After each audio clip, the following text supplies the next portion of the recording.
Today's guest is a 2 times world record holding hypnotist. He's a speaker, trainer, and an author. He holds many certifications such as Master Practitioner in NLP, a Master Hypnosis Trainer, across so many more. Before embarking on his journey into hypnosis, he was actually a martial arts instructor and children's Japanese jiu-jitsu coach, as well as a correctional officer. And due to this, he gained the skills and abilities needed to help communicate and cut through people's exterior to find their unconscious minds to best create lasting and positive change in people's lives. So, please help me, the guy who went from selling his parents cigarettes to the other kids at school to now a 2 times world record holder, and one of them being the fastest ever handshake induction hypnosis. So guys, that means like the fastest ever in the world from meeting someone to shaking their hand and putting them to sleep. And now a best-selling author, my friend, Mr. Phil Hedges. What's up, brother? That is awesome. I love that. Thank you.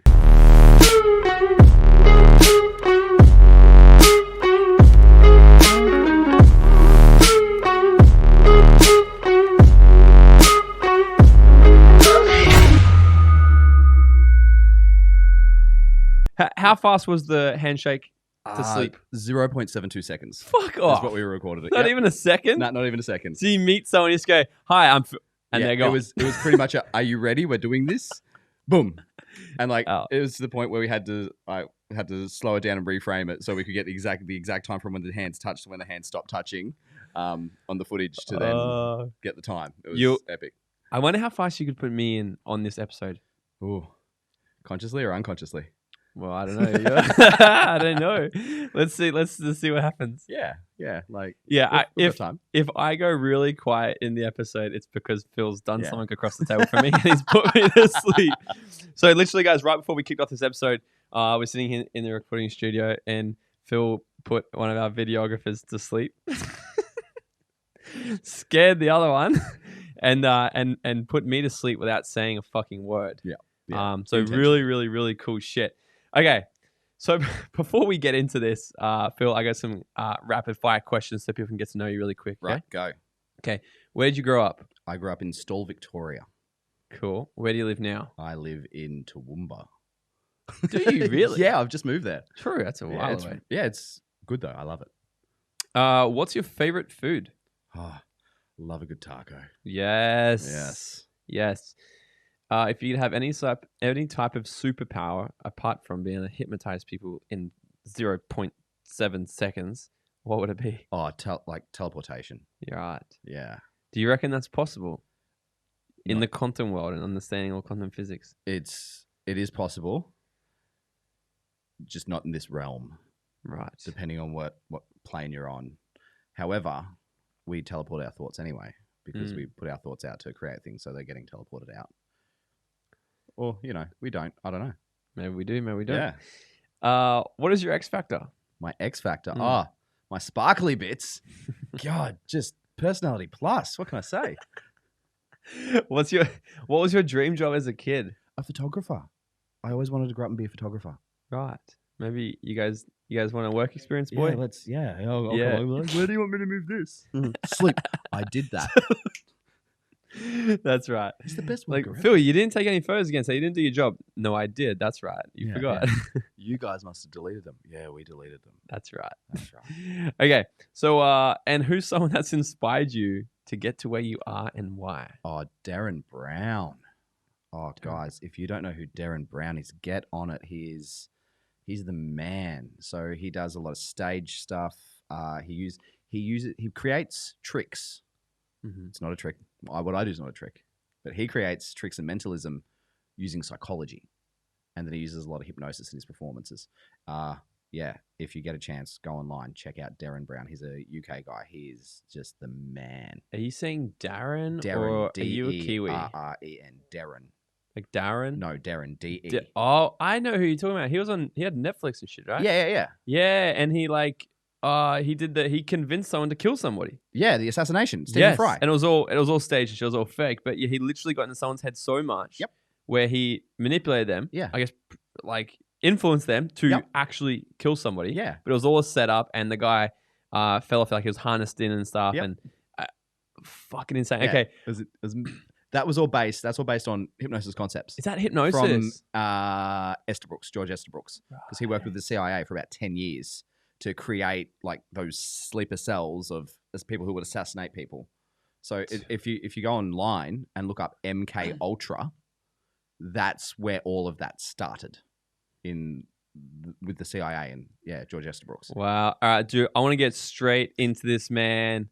Do it. How I want to get fast, not the boring bits, but I'm also curious as to how did you discover hypnosis and how did you fall into doing it and just being the fucking one of the best in the world at it? Casually. Yeah, just casually. Okay, so I'll start at the end and then go back to the start. Sure. The way I became really good at it was because I became obsessed with it and I realized the power it had. And then I set myself a goal so big I didn't think I could do it. So the whole creating a world record for me was like, oh, that's not possible. How do I make it possible? And I just reverse engineered it after that. I just went, okay, cool. So I went through a whole thing with like 4 or 5 different world record organizations because some wouldn't touch it because they go, there's no proof. Then others were like ridiculously high standards and I liked that. So I went with them. And then I got a heap of money stolen off me from another like shell organization that said they were a world record organization and they took like €2,500 and then just disappeared. Oh my God. So it was a journey, but I got there and I did it. So that's how I did it. For me, hypnosis saved my life. I was in a place, I was a correctional officer and I went from being a martial arts instructor, the most amazing job ever, teaching kids, influencing people, inspiring people, fitness, health, fun, into corrections where it's dark, dank, and just miserable. And so I gained a heap of weight. It was terrible. And in the same month, we found out my dad was terminally ill.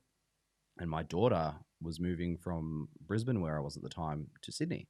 And so I was getting my heart ripped away from me. And I was literally to the point where I was just ready to walk into the ocean and not come back. I was a mess. And so I went and saw my sister who'd done like her training in hypnosis and NLP. So I went and I'm like, if you just help me lose some weight, I'll be happy again. And I went and worked with her 3 days. And like after those 3 days, I didn't have any issues.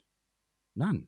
Like I could literally see clearer. And I was like, well, if I can do that and even get paid for doing that for people, that's where it's at. And from there, I just became obsessed and learned everything and just absorbed. Yeah. I love that because you said obsession. So, and like you are like one of the best. You have 2 world records, right? Yeah. So that shows straight up that like a level of obsession. Like you're not just going to get to the best or achieve any kind of success by accident. No. I want to understand, explain for everybody and me. I am a master practitioner hypnotist as well. And I'm learning more and more and more. So many people understand and think, and I thought this as well until just a few months ago, that hypnosis is just all the fun tricks and shit. It's like sleep and this and forget your name and all this, right? So how does something like that help change your life in such a way that it did? Well, the thing people don't realize is one, all hypnosis is self-hypnosis. So it's something you're doing to yourself.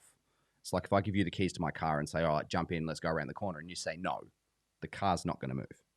You have to want to drive it and want to move. So there's that part of it. However, all our programming is in the unconscious mind.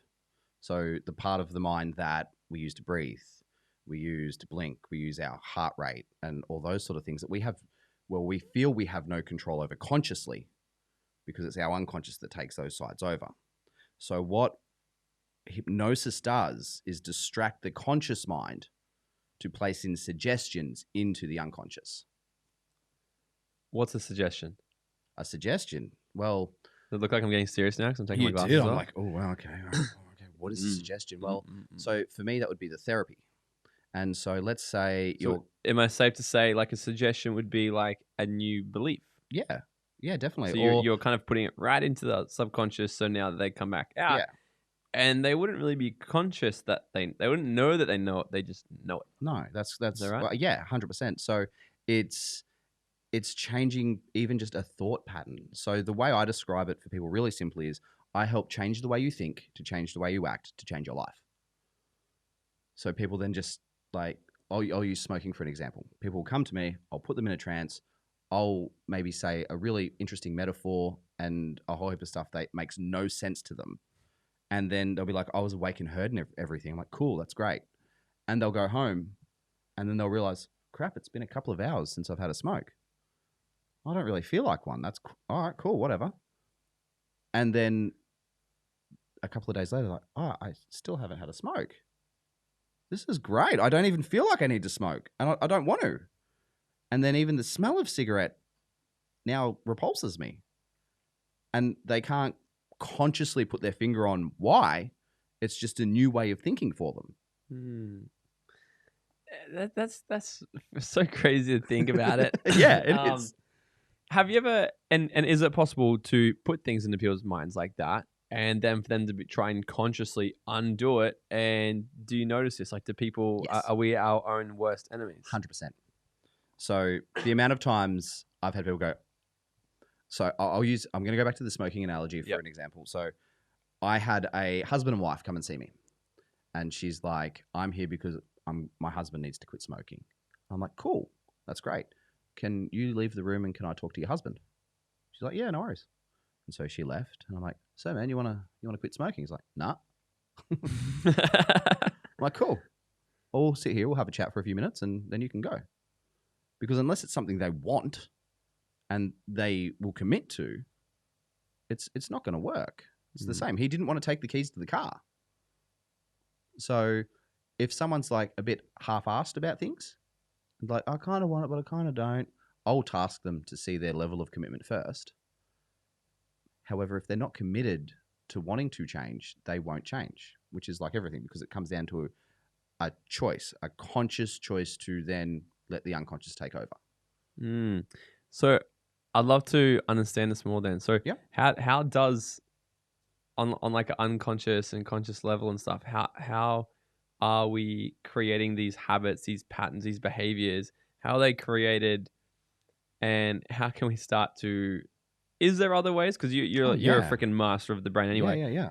Is there other ways to do this without hypnosis? Yes. So I'm sure you've had some people on here talking about NLP, and NLP is another way to do that. It's understanding linguistics and the way even you talk to yourself or talk to other people to then create things. So everything we do comes from our past. So let's say, for instance, I don't know, you're in primary school, you're a young age, and you told a girl, oh, you know, I like you, you're really nice. And she's like, oh, you're gross, and then runs off. At the time, you're like, well, you know, whatever, go away. But your unconscious mind goes, ooh, girls equal pain. Girls say mean things, don't go around girls. And then what happens is your unconscious mind then goes, well, that's my decision. Where else can I gather evidence for that? So then the rest of your time, you sit there and something happens with a girl and your unconscious mind goes, oh, girls do equal pain because that happened. Oh, girls equal pain because that happened, or whatever else. Now, please reject that girls do not equal pain in any way, shape, or form. This is just the area I'm going into and explaining. And the reason I'm saying that is because I don't want to create a negative belief system for anyone. Yeah. So please reject that. However, then as an adult, you're wondering why relationships keep failing for you. Because you've had this unconscious belief that you've created to protect yourself. So you're actually on this merry-go-round of shit trying to protect yourself from the thing that you created in the first place. So it's consistently playing around.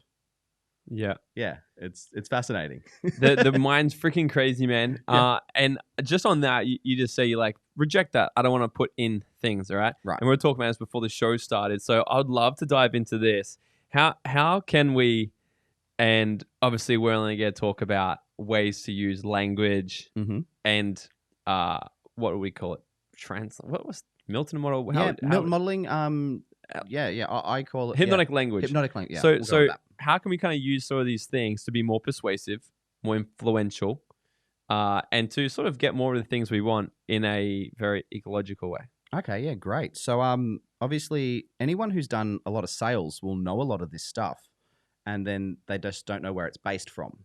So like a simple thing as a double bind or a triple bind is initially hypnotic language, because people feel like they're creating a choice when they're actually just choosing one of the choices they're given. And what would a double or a triple bind be? So great. So like after this, do you want to go out for a drink? And you go, oh well, I'm not sure. Cool. Well, you can decide now. You can decide in 10 minutes, or you can decide when we finish. So is that a triple bind? That would be a triple bind. So is it kind of like you're giving clear directions on you are making a decision? Yes. There's no option not to make a decision, but I'm giving you the options of now, in 10 minutes or later. Now, what I was being nice with is not saying that you had to say yes. So I'll use my daughter for an example. Hey, darling, can you please clean your room? I either need you to do it now, or you can do it once I've sat down. She goes, okay, I'll do it when you sit down. And then I sit down. She goes, okay, I'll go do it. So she thinks she's got the freedom of choice, right, where it's two very clear options. And salespeople will do this all the time. Should I call you at 5 or at 7? 7 would be better. Okay, no worries.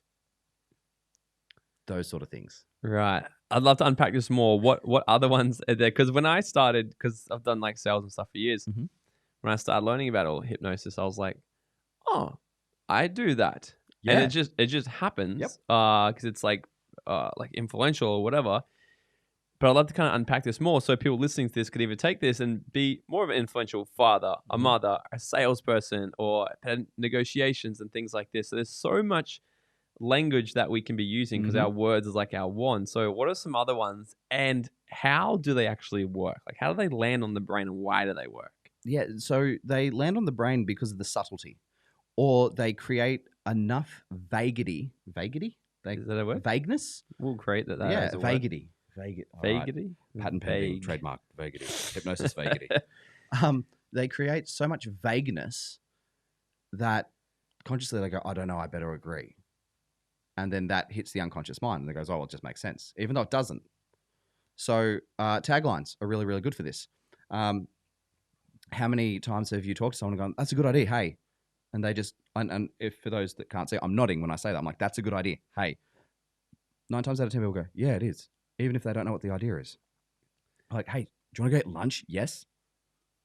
People go, yeah, I want to get lunch. Does that only work because they'd be watching your behavior as well? Or is it a bit of both? It's a mixture of both, because obviously with body language and things being open to that definitely helps.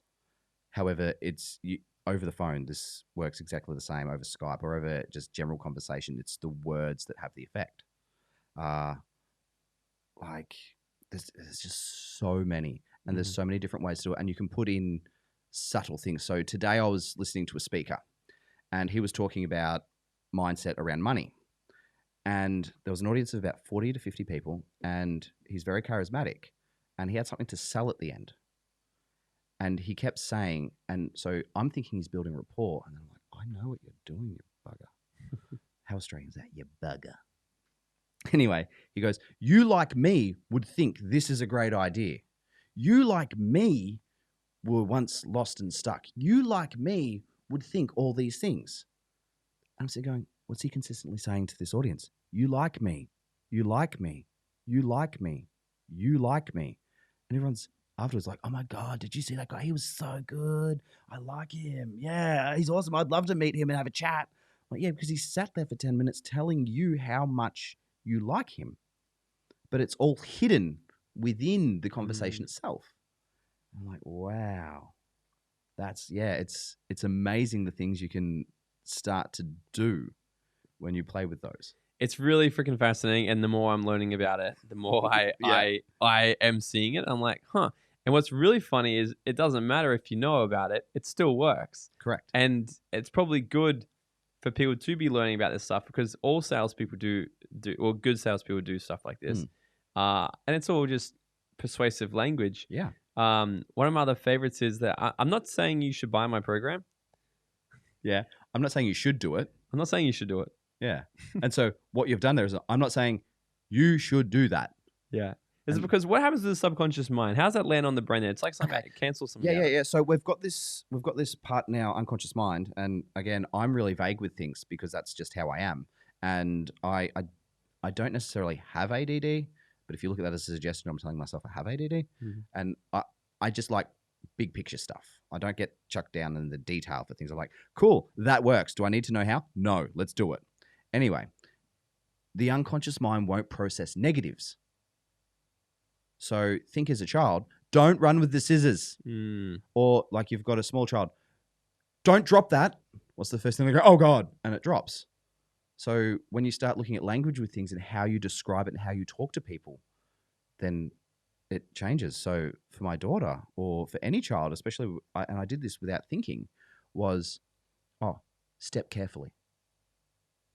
Or not stop running around. How about we sit down quietly? I'm not saying you're being a pain. I'm joking. But, you can use, if you just tweak your language with a suggestion, it will come through. Yeah, so it's been really, these are just massive tips on to be more persuasive. And what other tips do you have? Because we did have one of my other friends, Brian, on this show a while ago, and he was talking about like his daughter. She's 11 years old. She's made over $100,000. She makes like $100,000 a year. Yeah.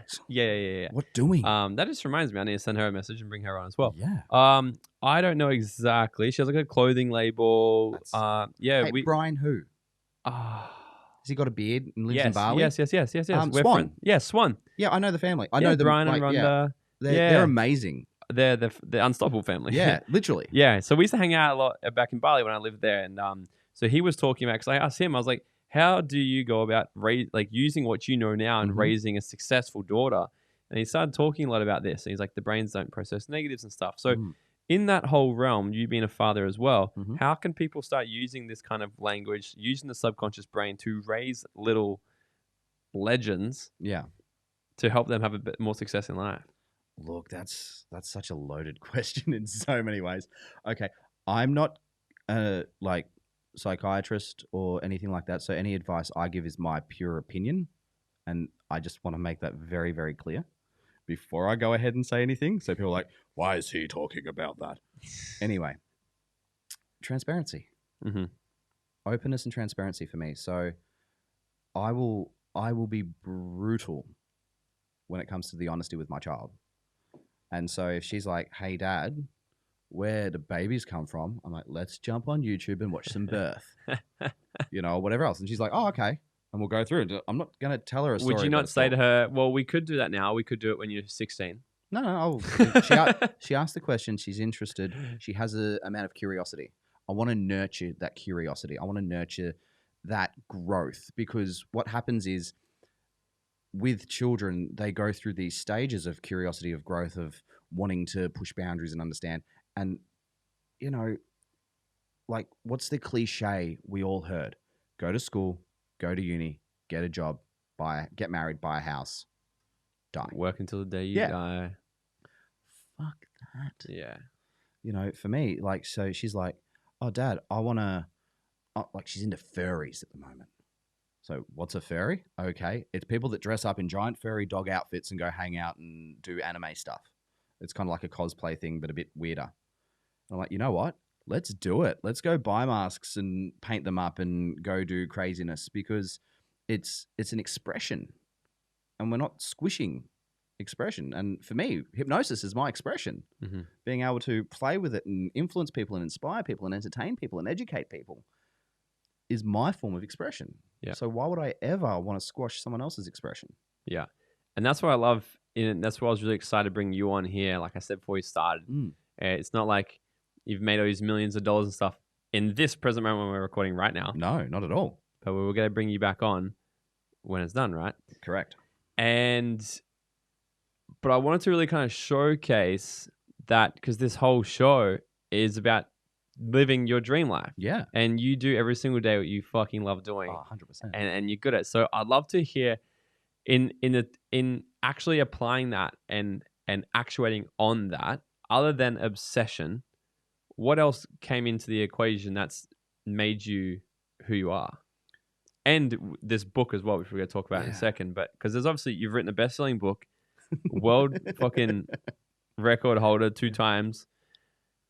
You've achieved some epic shit there. Thank you. Pain. Pain took me there, like 100% pain. Like I lost a mother when I was 7. I was a foster child all through my teenage years, and I was in the same environment, around the same mindset, and I was always a little bit different. Like the last time I saw my foster family was when someone passed, and I had to go down there. The first thing they did was tell me how gay I was because I was wearing chinos. I love chinos. Yeah, so do I. And because they were fitted, they weren't baggy. All my pants are fitted. Yeah, same. And so you can understand from going to that such a narrow mindset, just wanting growth. And I always had this fantasy or this thought that I've got more to give. There's more purpose for what I do. And I didn't know what it was. And I tried so many different things. I tried opening my own martial arts center. I tried creating a investment property business. I sold solar. I did every commission job you could ever think of because I'm going to become this big influential person in all these different things. And I always lost drive for it. And it never felt right. Some of them even felt like you were slightly selling your soul. Mm. And then that one thing that just resonated. And once I found it, and even I didn't know it was that thing at the time, I was like, this just really interests me. And the more I dived into it, the more I resonated, the more I did it, the more I fell in love with it, and the more passion grew from it. And it's just like, that's just the thing now. There's not a day where I don't eat, sleep, breathe, talk, play, consider, create when it comes around this beautiful thing of hypnosis. Do you think it's because the first things you were just talking about, you tried them? Mm. Do you think that had when you started doing hypnosis, was there a huge difference in between? Did you try to learn hypnosis, or were you like, I'm going all the way in with this, I'm doing it? That's right. And the commitment level to that was massive. What made you change that? Like, because there's so many people. I was talking to somebody this morning actually, and they were like, I was actually being interviewed on another show, and they said, well, other people, they've already tried this, I've tried that, I've tried that. I'm like, well, it's because they just keep trying. That's the thing. So how can you go from trying things to actually doing? Oh, look, it's what's the difference in attitude? Well, when you try, you don't really care if you do it. You don't really care if it works. You might say you do, but look at your perception. I will try. What does Yoda say? Do or do not. There is no try. He says it a lot better than that, but that's what he says. Do or do not. There is no try. And once I made that commitment to me, and I think that was probably the biggest thing, is like, no, I want to learn this. I want this. I'm going to have this. And it was a really big decision.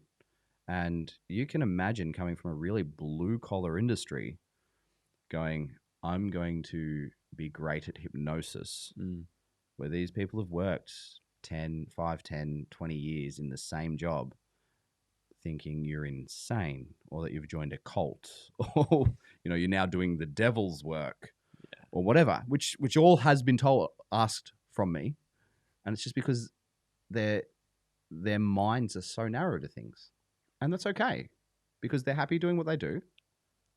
However, for me, it was like, no, there's more. There's so much more out there, and the experiences I've had, the opportunities I've had, just from realizing doing my own thing, and finding other people who are doing their own thing, it just expands like universes, literally.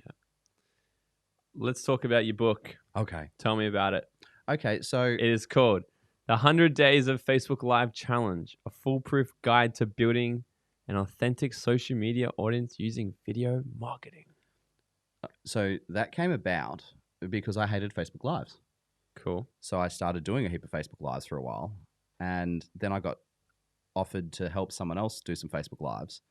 I went, geez, that's really interesting. And I realized the more I did them, the more contact I got from people and the more actual clients I sold. So I was like, wow, in the industry we're in personal development and coaching and hypnosis, in all those side of things, people can make money from doing that. However, what's like the biggest thing people are scared of? Like public speaking. And Facebook Lives are now like the new form of public speaking. You got your own stage. Yeah, exactly. Yeah. And the amount of coaches or therapists or entrepreneurs that are like, I'm I'm not getting on there because I've got to get it scripted and I've got to talk it and I've got to do it. And I was just like, you know what? And also for me, like writing a book has always been on my list of things I'm going to do. And I'm illiterate. Like I put a post up the other day. I literally don't know, or I struggle to get the difference of 2 and 2 sometimes. And people look at it and go, like, you spelt damn, D-A-M-E. That's dame.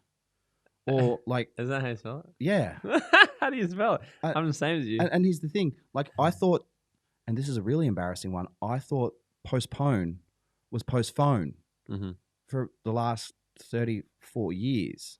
It wasn't until someone's like, it's postpone. I'm like, oh, I thought it was like postphone because you know how you push hold on the phone and people can hold people. That's what I thought it was. Like, no.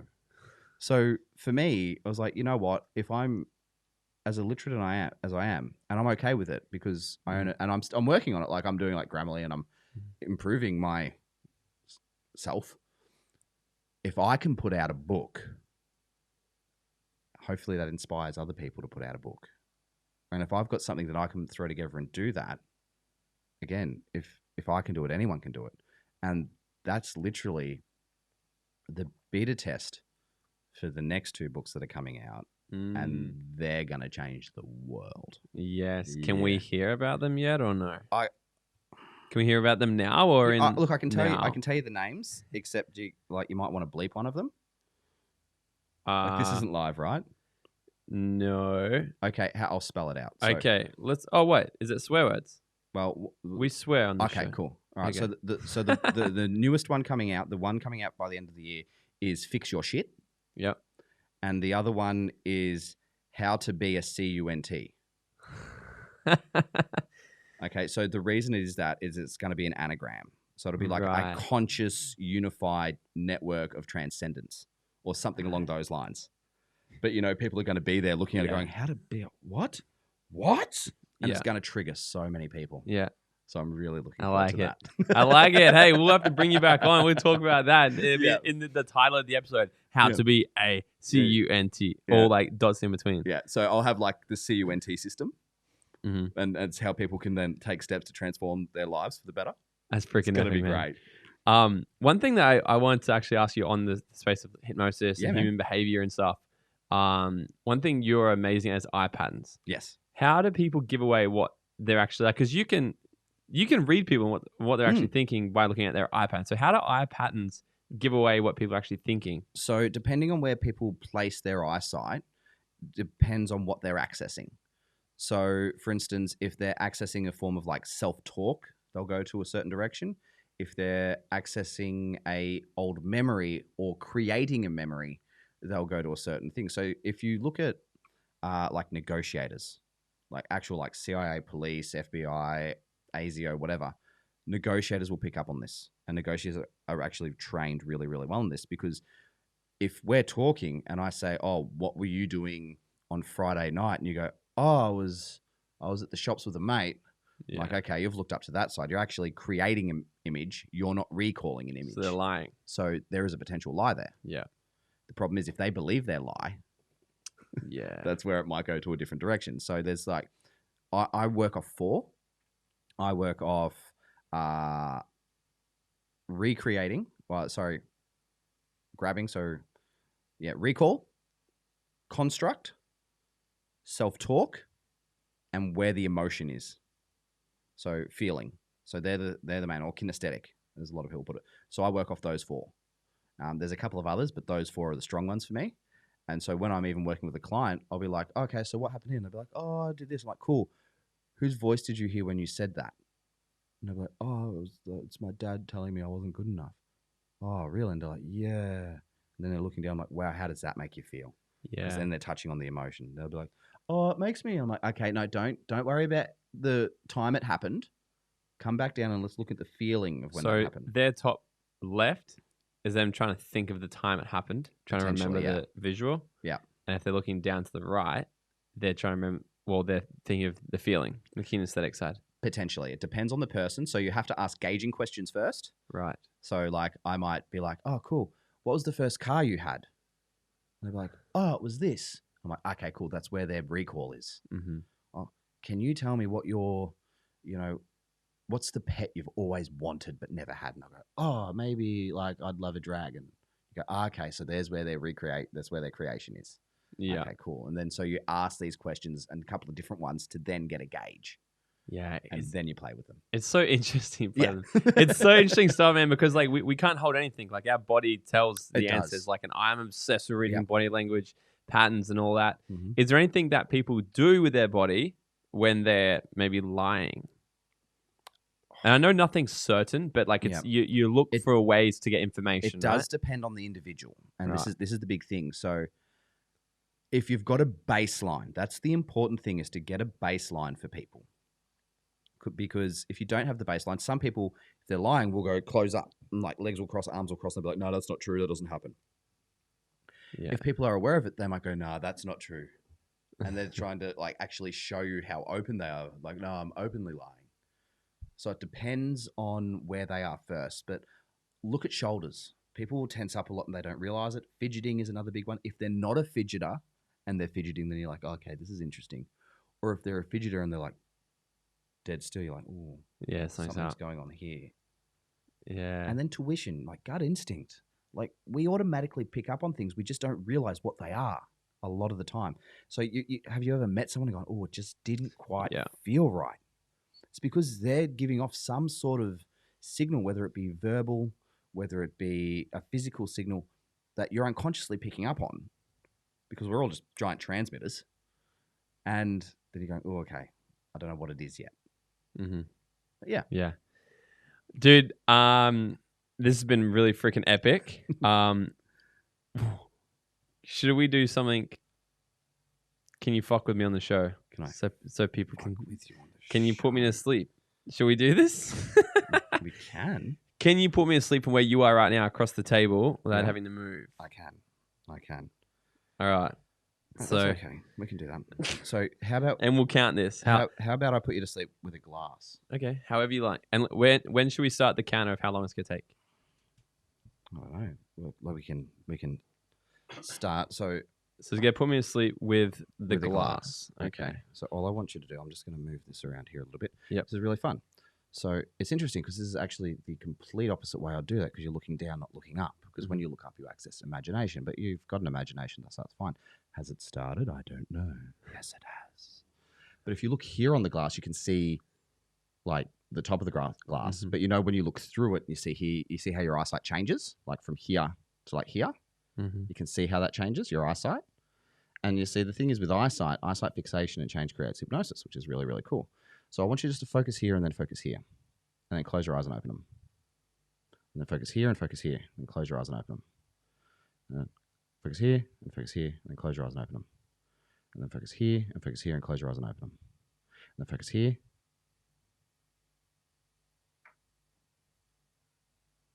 That's right. And just allow your eyes to close. Here. Close your eyes. That's right. Sleep. All the way down, floating, drifting, sinking deeper and deeper and deeper. That's right. All the way down, staying glued to your chair, just being happy, healthy, terrific, just floating, drifting, sinking deeper and deeper and deeper. Good. That's right. That's right. All the way down. And just with every breath you take in, you just feel more and more relaxed, more calm, more safe, more secure. Just feeling good, great, excellent, fantastic. That's right. And just knowing that when you wake up, you may not remember my name. You might know who I am, but you may not just remember my name, and it just doesn't want to come back. It's there, but you don't know what it is. It's gone. It's like you're just trying to reach for it, and it's just not there. And that's fine, because it's good to feel good. And the more you try to remember it, the more you can't remember. It's like when you're looking for something and you don't know where it is, and you can't remember what you remember when you don't remember what you remember. And that's okay. Just like that. 3, 2, 1, wide awake. It's that simple. It's great, isn't it? It's so much fun. I want to call you Greg. I'll go with that. It's been a pleasure, though. Dude, Greg. Like, dude. Yeah. Whatever your fucking name is. Yeah, that's okay. But the thing is, like, if I grab this cup, you'll remember who I am. Yeah, Is it Philip I know it's Phil now, but why do I keep thinking James? Philip James. I don't know. Is it's that weird. something? Anything? No. George is my middle name. George? Yeah. I don't know. Greg works too. Sure. I've been called other Your things. new name now is Greg. I am Greg. You heard it right here. Greg. Yeah. Oh, mate, this has been fucking hilarious. Where can everybody find you, follow you, buy your book? Okay, you can find me on Facebook, Instagram, LinkedIn, and YouTube, Phil Hedges Hypnotist, or just Phil Hedges, like that's my private one, and I love having people on there. But Phil Hedges Hypnotist, if you look at that, you'll find me, and my book is available on Amazon. Just type in my name, Phil Hedges. Love it. Or Greg. Or Greg, yeah. Love it, dude. Last question to wrap this up. Yes. If you were to go back to your 18-year-old self and give him 30 seconds of advice, what would it be? Do what makes you happy. Don't be the same as everyone else.